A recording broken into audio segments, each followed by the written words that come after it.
semuanya, balik lagi bersama You Podcast, Sensei Podcast. Halo, sebelumnya perkenalkan saya Reksana Berlia Putri. Saya Gina Safitri. Di sini kita kedatangan tamu spesial. Siapa sih Kak kira-kira? Siapa ya seseorangnya? Seseorang yang lihai dalam bidang event-event lomba ya biasanya. Ya. Oke, langsung tanpa basa-basi kita panggil aja Mas Yonatan.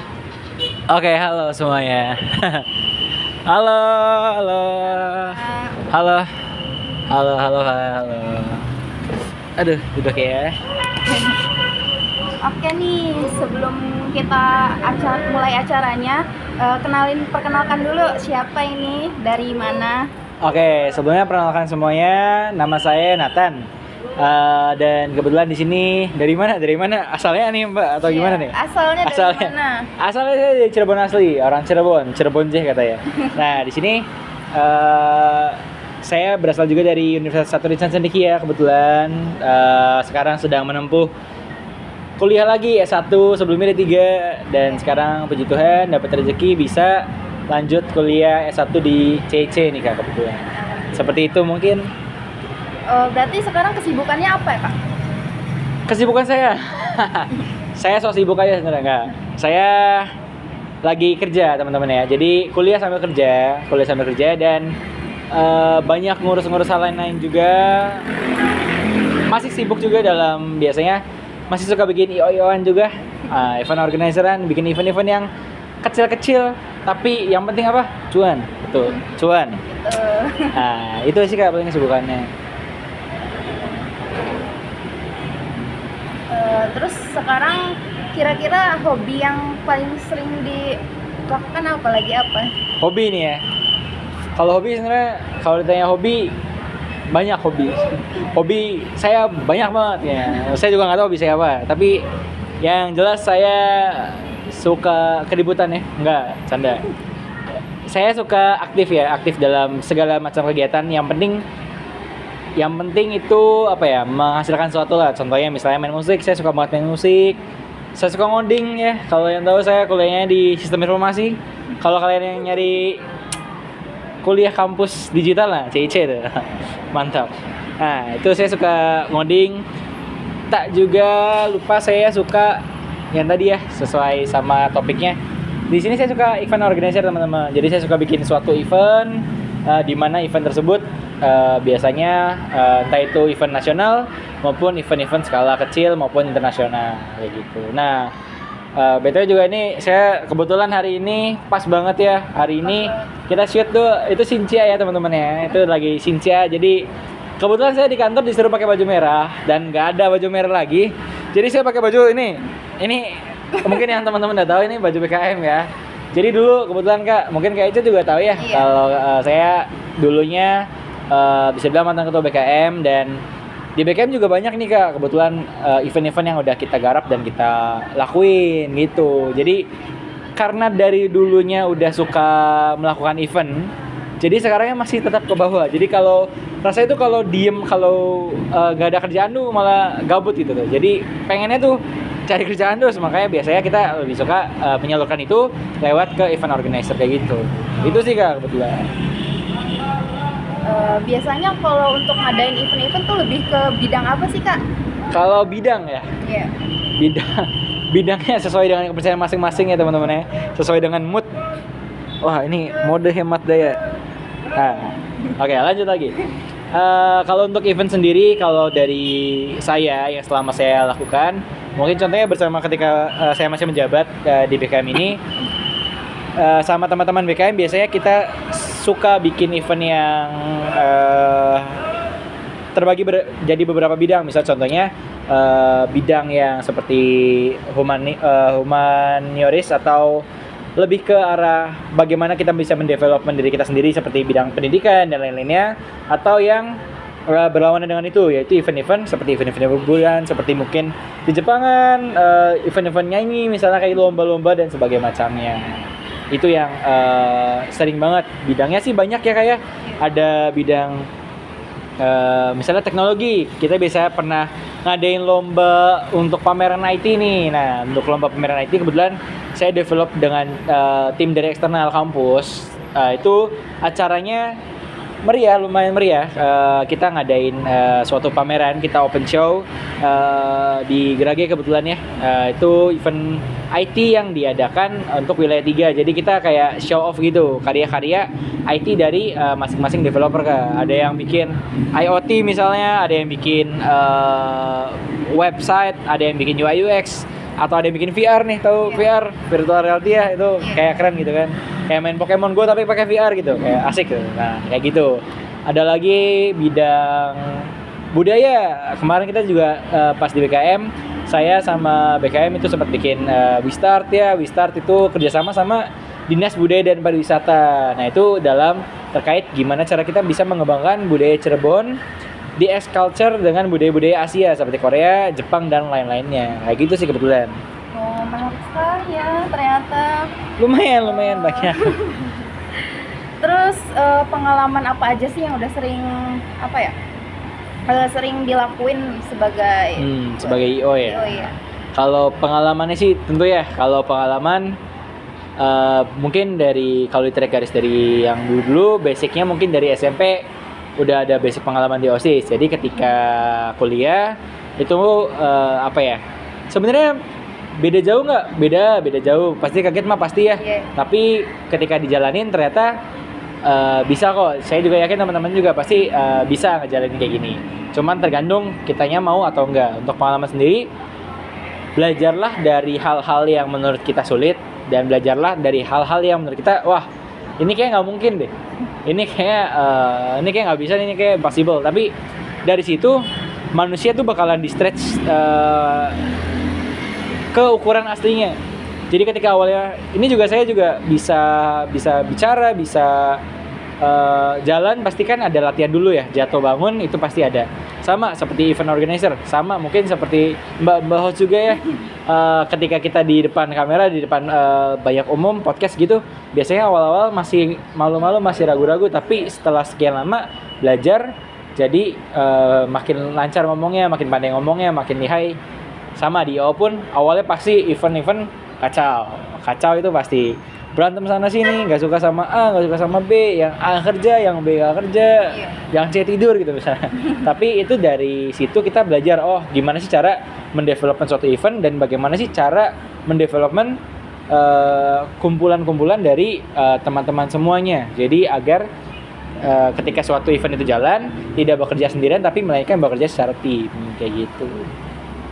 Oke Mas, mau nanya nih Mas. Tadi kan udah ada IO segala macam. Kira-kira cita-cita Mas tuh apa sih Mas? Cita-cita ya? Kalau ditanya cita-cita, tadi mungkin banyak ya, IO lah segala macam lah. Kalau cita-cita saya jadi kaya. Pasti ya orang mau kaya, siapa yang nggak mau kaya gitu. Cuman cita-cita yang saya pengenin apa ya? Saya juga bingung sama cita-cita. Pertanyaan sulit ini. Cita-cita saya sebenarnya simpel, yang penting berguna buat sekitar, lalu tidak merugikan orang lain pastinya. Sama saya mau jadi filmmaker sebenarnya. Saya suka bikin film-film ringan. Follow Gasbaya di IG bisa cari ya. Itu akun saya itu buat Instagram. Sebenarnya itu buat akun-akun iseng doang. Saya suka kamera, saya suka moto-moto, saya suka ngevideoin orang. Nah itu saya suka. Kenapa? Karena saya percaya kalau rekaman itu tuh adalah suatu hal yang kalian tuh nggak bakal bisa mutar itu untuk kedua kalinya. Jadi saya mau mengabadikan banyak kejadian lah istilahnya yang ada lalu difilmin. Itu cita-cita saya. Begitu. Sekarang tuh Mas punya role model nggak sih Mas? Role model saya siapa ya? Kalau role model banyak, tapi kalau untuk di dalam mungkin kalau di dunia IO, role model saya tentunya pasti partner-partner saya di luar yang lebih jago untuk membuat suatu IO. itu mereka keren banget bisa buat IO yang gede banget, itu saya salut. Kalau untuk role model yang saya ingin banget, saya suka, mungkin kalau teman-teman tahu ya, itu ada Agung Hapsa namanya. Nah itu role model saya. Itu dia filmmaker juga, sekarang dia jadi programmer. Itu keren banget ya, bisa ngoding, bisa bikin film, bisa kayak wah, panutan lah. Terus juga maksudnya tidak seperti yang lainnya yang flexing atau enggak, dia nggak pernah flexing, tapi lebih ke dia show bagaimana caranya show tanpa flexing, yaitu dengan karya seperti itu. Oke, baik Mas. Terima kasih Mas. Mantap. Oke, selanjutnya kalau boleh tahu nih Kak, kira-kira dalam pas ngadain event-event atau lomba-lomba kayak gitu tuh suka dukanya apa ya? Suka duka. Sukanya banyak duitnya, dukanya kalau rugi. Ya, jadi kalau suka duka itu pasti itu benar.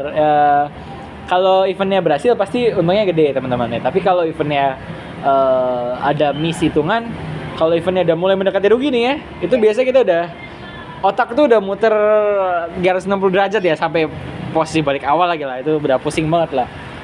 Pasti dukanya ketika teman-teman nggak kompak, ketika ada mungkin cara kepemimpinan saya yang salah sehingga menyebabkan keputusan atau decision yang bikin yang lainnya ambiar dan segala macam, itu pasti dukanya di situ. Tapi kalau untuk senang ya, kata ada yang bilang kan katanya kalau senang itu kalau nggak ada sedih, itu nggak bakalan ngerasain yang namanya senang. Nah, jadi ketika kita ngerasain sedihnya sama teman-teman, berjuangnya sama teman-teman, rasa sakitnya bareng-bareng, rasa manis ketika eventnya itu berhasil, itu akan terasa berlipat-lipat kali ganda daripada eventnya tiba-tiba lancar aja, nggak ada halangan, nggak ada apa-apa. Itu rasanya biasanya teman-teman kayak ya udah gitu, lancar gitu ya. Tapi ketika kita punya masalah yang ada di depan kita dan kita hadapin, ternyata rasa senangnya berlipat-lipat kali karena kebersamaannya itu sih, seperti itu. Oke, terus mau nanya juga nih Kak, kira-kira benefit apa sih yang kita dapat kalau misalkan ikut acara kayak gitu, eventnya? Iya. Jadi pasti benefitnya yang pertama, mungkin yang paling sering dibilang sama orang ya, koneksi.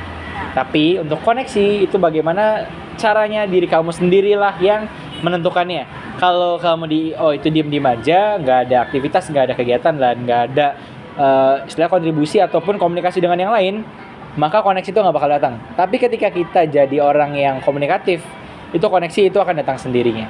Lalu tentunya dengan experience yang ada di IO, pasti teman-teman terbekali oleh experience itu.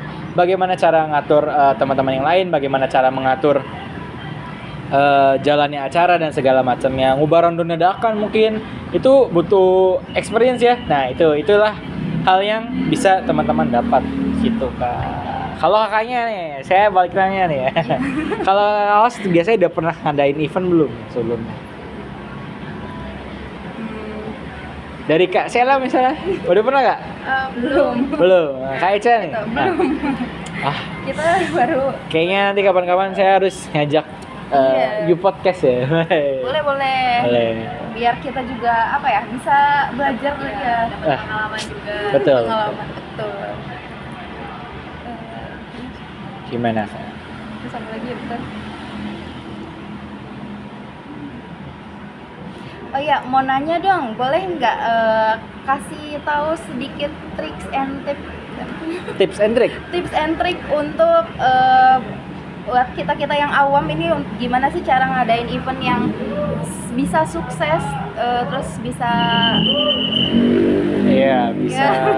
survive lah. Iya. Oke, untuk tips and triknya sebenarnya simpel ya teman-teman. Yang satu, kerjalah sesuai dengan yang seharusnya.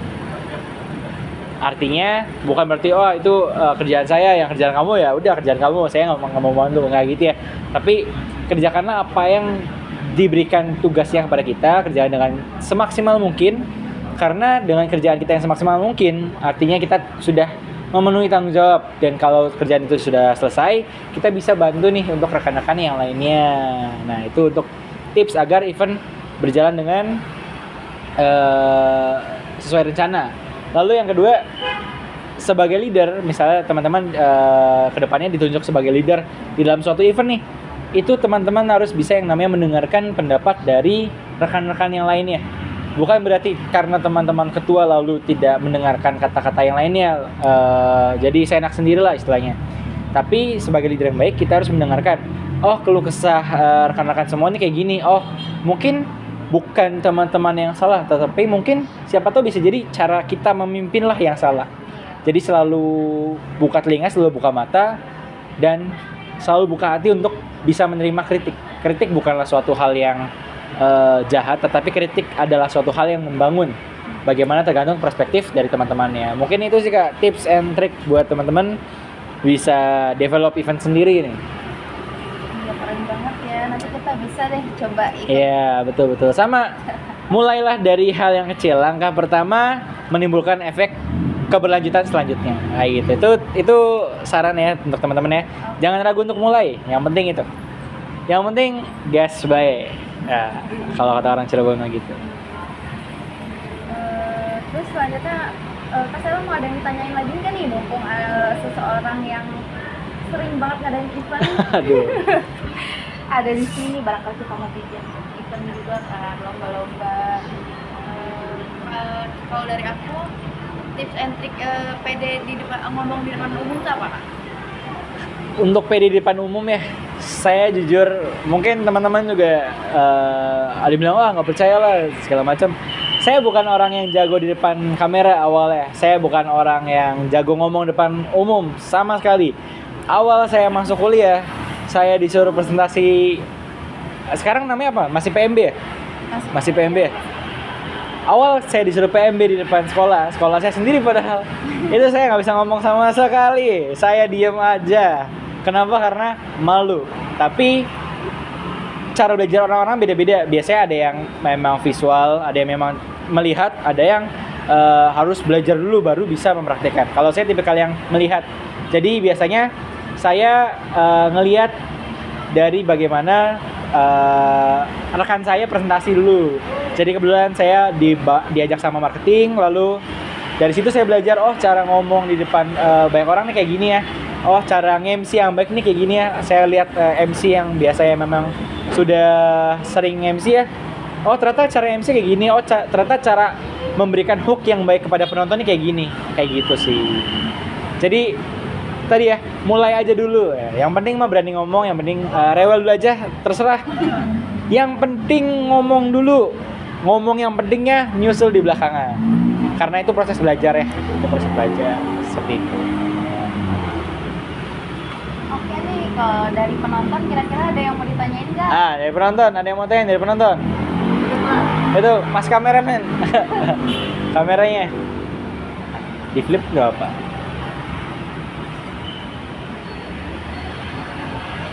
Gimana Mas? Oh ini mic-nya. Itu mic-nya di sini. Oh nyalain audio juga. Gimana Mas? Bagaimana sih cara mengatur waktu kuliah dan kegiatan kuliah? Oke. Cara ngatur waktu antara kuliah sama buat IO-IOan lah istilahnya ya. Pasti mungkin tipsnya dari saya, waktu 24 jam. Orang punya waktu itu sama, tapi tergantung gimana caranya orang tersebut bisa ngatur prioritas waktunya masing-masing. Yang penting kerjain secepatnya, tapi dengan hasil semaksimalnya. Ketika kerjaan itu sudah selesai, lanjut kerjaan yang lainnya. Karena saya percaya orang itu punya waktu itu banyak banget, tapi biasanya seringkali HP atau sosial media yang bikin waktu kita itu terdistrak. Kalau sebenarnya waktu kita benar, itu pasti kita nggak main sosmed, kita nggak main nge-scroll ya. Nge-scroll aja nih saya yakin nih orang teman-teman juga nge-scroll juga awal 5 menit, lama-lama juga sejam sendiri. Sejam bisa dipakai buat nugas, bisa buat pakai buat apa. Tugas awal kelar, lanjut sisanya buat garap IO. Nah, mungkin tips dari saya kayak gitu. Nah, Apakah cukup dari penonton? oke. Mungkin sampai segini aja ya wawancara atau podcast kita hari ini. Terima kasih Kak Yonatan. Siap Kak, saya udah terima kasih. sharing-sharing sama kita, udah ngasih ilmu baru buat kita. Wah siap, nanti kapan-kapan kita main-main lagi nanti. Iya, oke, semoga sukses terus, Amin, lancar amin. event-eventnya. Amin. Oke guys, sekarang kita pamit undur diri. Terima kasih. Selamat sore. Wassalamualaikum warahmatullahi wabarakatuh. Dah. Aku bingung. Aku dulu supaya aku sampai nyontek gara-gara kok kamu nggak nanya-nanya. Ini punya siapa? Aku blank. Matiin, Mas. Matiin.